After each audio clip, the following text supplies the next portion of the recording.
Bonjour à tous, je vous retrouve aujourd'hui pour vous parler de mes lectures du mois de mars.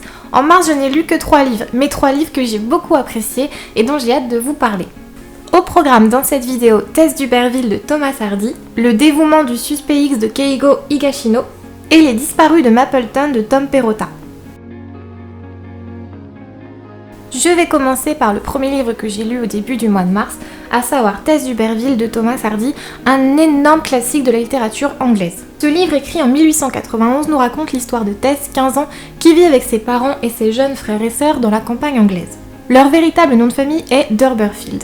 Et lorsque le père de Tess, qui n'est pas très travailleur et très feignant, apprend qu'ils viennent de la famille des Duberville, il va essayer d'y envoyer sa fille. Tess va donc être envoyée chez les Duberville les plus proches pour trouver un travail et pourquoi pas une bonne situation.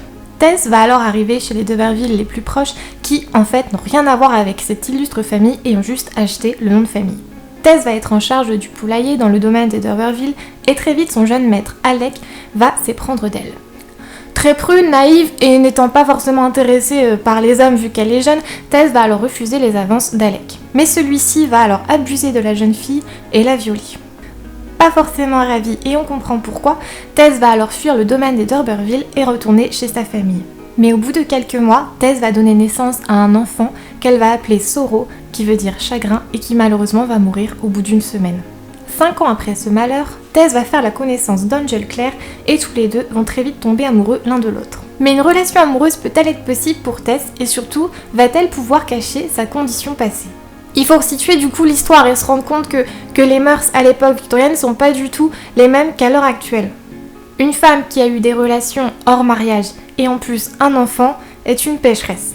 De ce fait, il est impossible pour Tess d'avoir une condition convenable. Mais va-t-elle le dire à Angel ? Je vous laisserai découvrir si Tess va partager son secret, mais sachez d'avance qu'elle va subir une véritable descente aux enfers. Tess d'Uberville a été pour moi un énorme coup de cœur, comme ceux que j'ai très rarement. Je lis beaucoup de livres, mais c'est vrai que c'est assez rare que je sois transportée autant par un livre et que je ne pense qu'à ça. La dernière fois, c'était avec Les raisins de la colère de John Steinbeck, et ça remonte à il y a quand même un an, donc j'étais contente d'enfin retrouver ces émotions. En même temps, il fallait que je m'y attende. Tess d'Uberville avait vraiment tout pour me plaire. C'est un livre qui a été écrit au 19e siècle, ça se passe pendant la période victorienne et surtout, ce livre traite des sujets que j'adore, à savoir l'amour impossible, l'ascension sociale, la pauvreté, la cruauté et j'en passe. Je peux vous résumer Tess d'Uberville en 3 mots, drame, drame, drame. Je vous préviens, il faut vraiment s'accrocher pour lire ce livre et votre petit cœur va en prendre un sacré coup. Mais pour moi, c'est à ça que sert le livre, à nous procurer des émotions, que ce soit joyeux ou triste. Vous commencez peut-être à me connaître, mais j'adore la souffrance, j'adore les drames dans les livres, bien entendu. Alors Tess d'Uberville a été pour moi une magnifique découverte littéraire. J'ai vraiment été servie avec ce livre et prise d'empathie pour Tess, et encore, je peux vraiment pas du tout vous dire tout ce qui se passe dans l'histoire. D'ailleurs, je trouve ça dommage que sur toutes les 4e de couverture de toutes les éditions, on sache d'emblée que Tess va se faire violer, va tomber enceinte et que son enfant va mourir. Je trouve que ça en dit beaucoup sur l'histoire et j'aurais préféré l'apprendre au fur et à mesure des chapitres, surtout que la scène où l'auteur dévoile la grossesse de Tess est magnifique. Je me permets également de faire une petite aparté au niveau de l'édition. Pour moi, en fait, ce livre, je l'ai trouvé à France Loisirs et il y avait un petit carton là, comme vous pouvez bien voir, où c'était écrit « Le livre que lit Anastasia dans 50 Shades of Grey ». Et là, je me suis dit « Ouais, et alors ?» Outre la démarche marketing qu'à la limite je peux comprendre, je comprends vraiment pas comment un livre classique, ancestral comme celui-ci peut être défini par un livre comme 50 Shades of Grey. Mais après, ce n'est qu'un détail, parce que sinon, je n'ai vraiment rien à reprocher à Tess d'Uberville. Du début à la fin, c'est une pépite, c'est un vrai bijou. C'est écrit d'une plume magnifique. Et je n'ai qu'une hâte maintenant, c'est de découvrir les autres livres de Thomas Hardy. Si vous avez des titres, je suis preneuse bien entendu. Tess d'Uberville pourrait être analysée pendant des heures, mais pour moi, j'ai vraiment vu en Tess l'image de la pureté et de la nature qui fait face en fait à la modernité naissante du 19e siècle.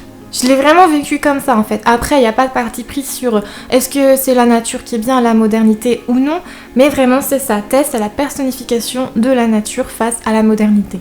Au cours de ma lecture, quel ne fut pas mon plaisir de découvrir que la BBC avait réalisé une courte série sur Tess d'Uberville. Les acteurs principaux sont notamment Gemma Atherton et Eddie Redmayne. Petite confession, pour moi, Eddie Redmayne, c'est trop quoi. Ses yeux, son sourire pétillant, son petit accent british, c'est vraiment le summum pour moi. Donc le voir dans le rôle d'Angel Claire de Tess d'Urberville, c'était magique. Passons sur ce côté midinette, la série est extrêmement fidèle au roman, les acteurs sont géniaux, j'ai vraiment retrouvé toutes les sensations que j'avais ressenties pendant ma lecture et je vous la conseille que vous lisiez ou non ce livre. Il y a également une adaptation cinématographique de Tess réalisée par Roman Polanski. Je l'ai regardée, je vais être honnête avec vous, je ne comprends pas pourquoi elle est autant adulée parce que j'ai détesté. Dans le film de Roman Polanski, je n'ai vraiment pas retrouvé le personnage de Tess à la fois passionnée et vindicative.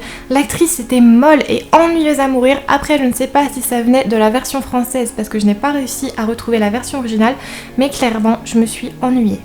Et ce qui m'a pas mal choqué avec le film de Polanski, c'est que le viol n'est pas présenté comme un viol, mais comme un acte d'amour consenti. Quand on connaît les frasques de Roman Polanski, avec notamment des viols sur mineurs, ça m'a mis un peu hors de moi. Et voici le second livre que j'ai lu au mois de mars, Le dévouement du suspect X de Keigo Higashino. Ce livre nous raconte l'histoire de Yasuko Hanaoka, une divorcée qui vit seule avec sa fille, mais cela n'empêche pas son ex-mari d'essayer de leur nuire à toutes les deux. Un soir, tout va dégénérer et la mère va assassiner son ex-mari. Le voisin, Ishigami, a tout entendu et étant professeur de mathématiques et ancien brillant étudiant, va élaborer un stratagème hyper précis pour camoufler ce meurtre. D'emblée, même avant de commencer ce livre, j'étais très intriguée par cette couverture que je trouve magnifique. Vous reconnaissez forcément la collection Actes Noir des éditions Actes Sud qui ont quand même révélé au grand jour Stieg Larsson et Camilla Läckberg, deux références du polar scandinave. Je ne lis pas beaucoup de polar, encore moins de polar asiatique et de façon plus globale, pas beaucoup de littérature asiatique. Mis à part le pavillon d'or de Mishima, je suis plutôt novice de ce côté-là, donc j'étais ravie que Victoria du club de lecture Mango & Salt dédie l'édition de mois de mars au polar asiatique. Le dévouement du suspect X a été ma plus belle découverte de ce club de lecture. Je ne peux pas vous en dire plus sur l'histoire parce que forcément c'est un polar, donc je vous laisserai le découvrir tout seul. Sans être non plus un véritable coup de cœur, la lecture de ce livre a été très agréable et bizarrement à la fois angoissante et reposante. Reposante car j'ai aimé la lenteur de l'action, le calme apparent, la psychologie des personnages qui du coup sont très en retenue. C'est une culture nippone donc forcément beaucoup de pudeur et j'ai vraiment apprécié ça. Et la lecture fut assez angoissante car je n'avais aucune idée de l'issue de l'histoire et où l'auteur voulait nous amener. Jusqu'au retournement final assez inattendu mais finalement assez logique qui nous montre ce que l'humain peut faire par amour. Ce que j'ai aimé c'est que le fait que ce soit très scientifique a rendu cette histoire très réaliste et du coup beaucoup plus concrète. J'ai également aimé les personnages, je me suis prise d'affection autant pour la mère et la fille que pour le voisin. Et surtout, ce que j'ai vraiment apprécié, c'est que ce livre en fait a quelque chose de très cinématographique. Au cours de ma lecture, j'arrivais vraiment à m'imaginer les scènes dans ma tête et c'est quelque chose que j'adore. Le fait qu'il y ait une dimension scientifique et mathématique dans ce livre peut peut-être impressionner et faire peur, mais finalement non, l'écriture est assez fluide, il y a quelques passages un petit peu érudits parfois, mais la lecture est quand même assez facile et limpide. Je vais vous parler à présent de Les Disparus de Mapleton de Tom Perrotta. Les Disparus de Mapleton est le livre qui est à l'origine de la série The Leftovers. Dans mon entourage, on n'arrête pas de m'en parler, on n'arrête pas de me dire regarde cette série, donc comme je suis assez curieuse, en général j'aime bien découvrir d'abord l'œuvre originale et après découvrir la série. L'histoire des Disparus de Mapleton se passe 3 ans après un mystérieux ravissement qui a fait disparaître une partie de la population. On va donc y suivre le quotidien de ceux que l'on peut appeler les survivants et qui doivent faire face à l'absence de leurs proches et retrouver un semblant de vie normale. On y suit particulièrement l'histoire d'une famille avec le maire de Mapleton qui s'appelle Kevin, sa femme Laurie et leurs 2 enfants Tom et Jill. Après le ravissement, Laurie va quitter sa famille pour rejoindre une secte de pénitents. Tom va lui aussi quitter le cocon familial pour rejoindre un groupe d'illuminés hippies et Kevin et Jill vont se retrouver tout seuls. Kevin va essayer de nouer une nouvelle relation amoureuse avec Nora, une femme qui a perdu pendant le drame son ex-mari et ses enfants. Quant à Jill, autrefois élève modèle, elle va s'adonner à de nombreux excès. Dès le début, quand on me parlait de la série, on m'a averti qu'il n'y avait vraiment aucune logique et qu'à aucun moment du coup on ne connaîtrait la raison du pourquoi de ce ravissement. Donc au moins je ne cherchais pas les réponses de ce côté-là et heureusement qu'on m'a prévenu. Du coup je n'ai pas cherché à aller plus loin dans cette histoire Et je me suis laissée transporter en fait par cette histoire qui n'en est pas vraiment une, mais qui plutôt décrit l'état psychologique de ces survivants en fait, qui doivent faire face à l'absence de leurs proches. Avec ce livre en fait, on se rend compte de l'impact que ces disparitions ont pu avoir sur ces personnes assez lambda et savoir du coup comment ils vont faire en sorte de survivre malgré cette disparition. Les Disparus de Mapleton n'est absolument pas un livre de science-fiction, c'est justement quelque chose de très réaliste. Il n'y a pas de début, il n'y a pas de fin, c'est juste une histoire comme ça, assez linéaire. Si vous cherchez des réponses à vos questions en commençant ce livre, vous ne les aurez pas, je préfère vous prévenir. Je n'ai pas encore vu la série, mais on m'a dit que c'était exactement la même chose. Mais ce que j'ai retenu en fait des gens qui me parlaient de cette série, c'est que c'était quelque chose d'assez bouleversant et que quand on la regardait, on comprenait rien, mais on avait besoin d'en parler. Et moi, il m'en faut pas plus en fait pour me rendre très curieuse et pour avoir envie de la regarder. Je n'ai pas encore pris le temps de m'y mettre, mais j'ai la première saison qui m'attend.